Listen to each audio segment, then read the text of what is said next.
Hello guys, today we're at the Ohio Railway Museum. So we're gonna look. Now look at that. Wow.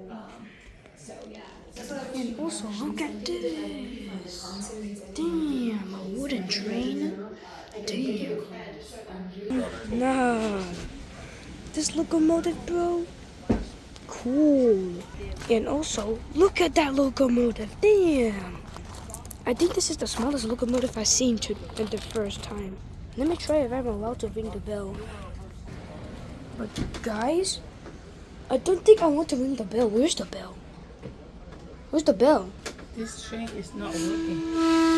Whoa, what was that? Is everybody? Do you want to drive that train? Oh. Let's go. Let's go. Oh, Drive that. let me go drive that train. Okay, guys, let me post the video right now. Whoa, what was that train one? Oh, where is the train one? What was that? Oh, May.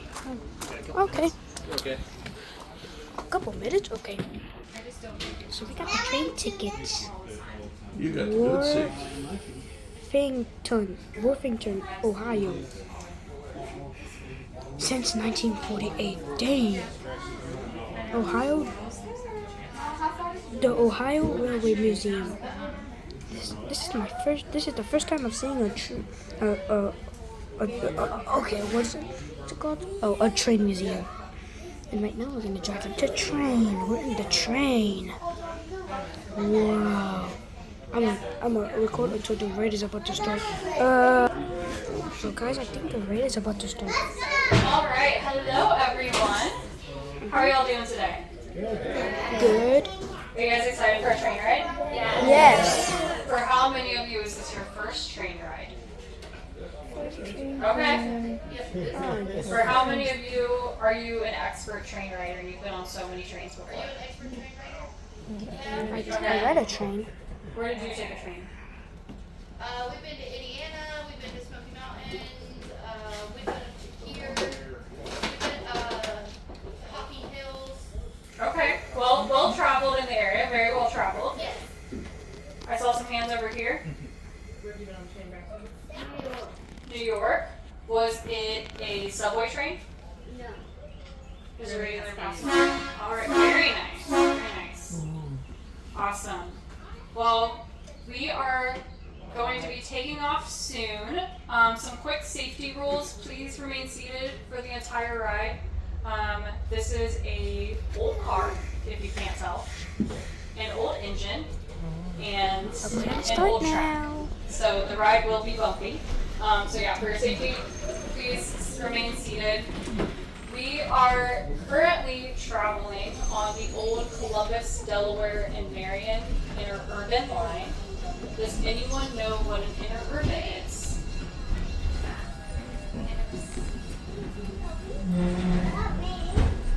So we are so it is for commuter travel. We are about to, in 30 seconds at our current pace, pass the type of train car that you would find on an interurban line. Wow. Who gets this? Not a doodle bug. We're probably more like a minute. Alright. So now if you look, you can see the type of cars you would find on interurbans. Now what type of train car do you guys see out the window right now? I heard a trolley. So trolleys would travel on interurbans. Trolleys are normally what we take down this line. They use electricity to power the cars that come from overhead. So if you guys look out, you can see a pole right there. We have many poles down our line. Those hold up overhead catenary wire, which connect to the trolley and then power them. So back in the day, when this was the Columbus, Delaware, Marion interurban line, you had overhead catenary running all the way from downtown Columbus up to Marion, Ohio. And interurban trolleys would be able to take people through that ride. And on this specific passage, those trolleys would get up to 80 miles per hour. So you would be traveling very quickly around the downtown area. So we are currently in a passenger coach. So passenger coaches are your standard passenger rail coaches that you would see on Amtrak, or back in the day, the different private rail lines that would operate different passenger rail service. So passenger rail was really big in the United States up until the 1970s. And then a lot of private companies started expanding their passenger rail lines, which is why Amtrak was formed, which is operated by the federal government. Passenger trains used to be very prevalent, especially in Ohio. Ohio actually had the first Union Station in the world. That Union Station was in downtown Columbus, and it is where the current convention center is. So if we ever get passenger rail back in Columbus, that is where those trains will be headed. If you look out to where that white building is, that is where the old passenger station for the Pennsylvania line used to be. Yeah, we're gonna hear a horn.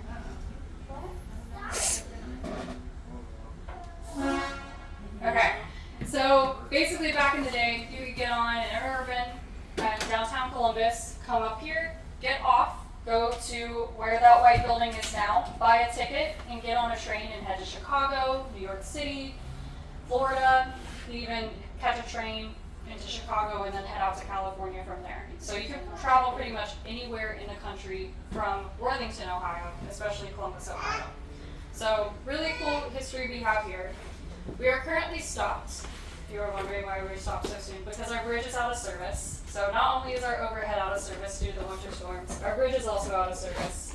So we are currently trying to raise funds to get enough bridge ties to repair that, and then we'll be able to go down to the rest of our line. So if you guys are interested in supporting the museum, we definitely need support right now in order to get us back and running. Next year we are bringing out a steam engine. It'll be the first time that steam runs at the museum in over 50 years. So that'll be incredibly exciting, but we need our track fully repaired before then. Speaking of things that are happening at the museum, we are doing a lot of historical restoration work on the property we recently acquired over the past couple of years. So if you look out on this side of the train, our first building that's historic is this red barn looking building over here. So that is the old Worthington Freight Depot, better known as the Amazon Prime of its day. So back in the day when Worthington was just starting and trains are really the only way to transport goods, pretty much everything made outside of 5 miles from Worthington, because if it was made within 5 miles, probably horse and cart to bring it in, came through that depot. So you would get your Sears catalog, you would put in your order for maybe some new curtains, for a house, for a clawfoot tub, and then that would come in on a train, get dropped off at that freight station, and then you would get a letter in the mail that said, hey, it's here, come pick it up. So that was where most of what was used to build Worthington came in. Our next building is the white building I referenced. So that sits on a plot of land where the former Pennsylvania passenger station sat. That building that sits there was used for a maintenance of way building. Now, can anyone guess what maintenance of way does for the railroad?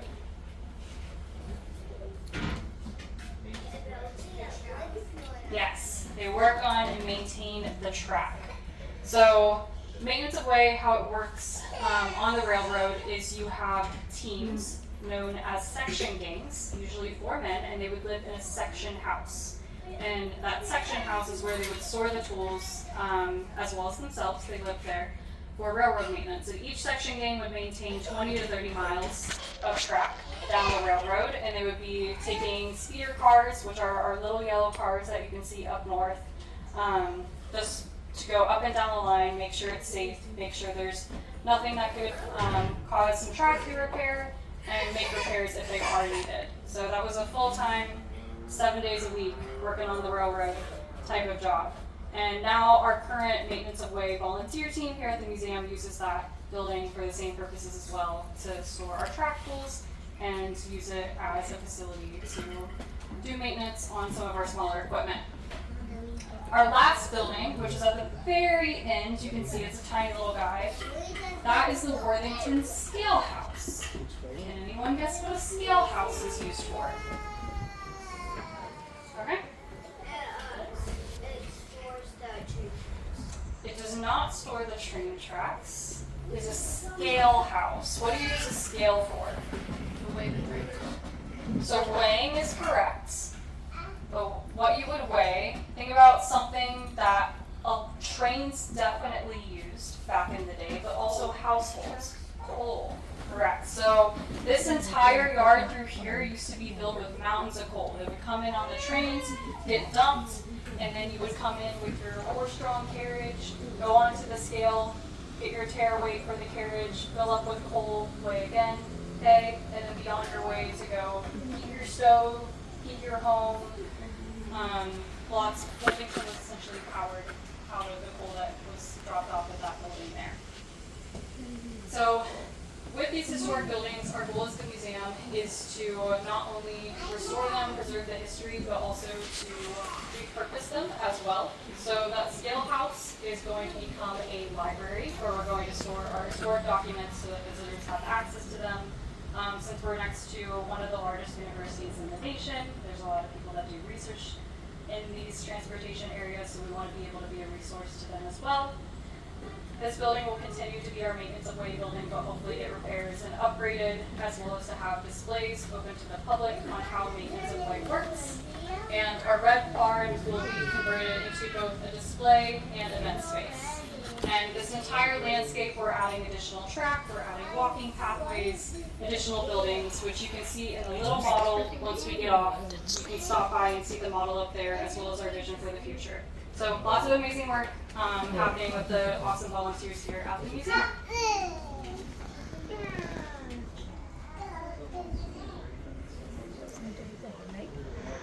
Huh?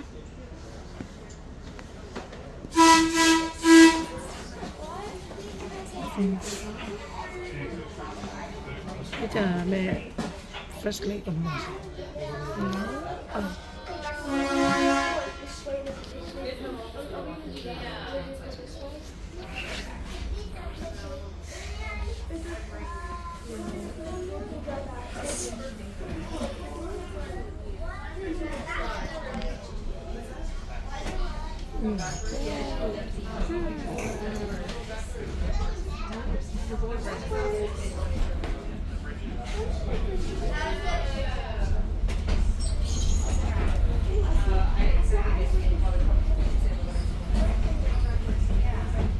So some of you might be wondering why our ceilings look like they're straight out of Stranger Things. And that is because this car is currently going through repairs and a repurposing project. It's not quite restoration because this was originally a standard passenger car. But at the museum, we like to do both restoration projects, so preserving the cars back to their original state, as well as repurposing projects, so taking a historic car, usually preserving the exterior, but then turning the interior into something new. Did anyone get to visit the caboose that we had up north that's yellow and blue?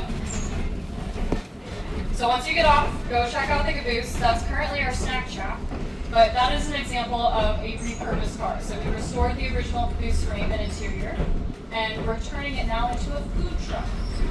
So, fun fact about food truck license, it only needs to move 4 feet every few months in order to get a food truck license.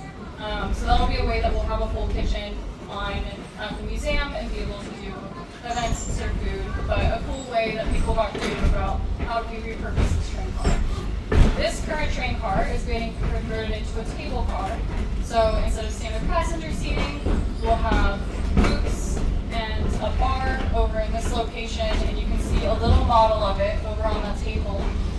When you get off, you can check that out. So really cool projects that are happening here with our volunteers. People are getting creative on how do we take what we have and turn it into something new to give people a unique experience while they're up here at the museum.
sure to check out, you can pull our whistle and blow the train's whistle, and feel free to check out our displays for what's coming at the museum. Thank you all for visiting today. I have a quick question, of course. Look at this. You will call it.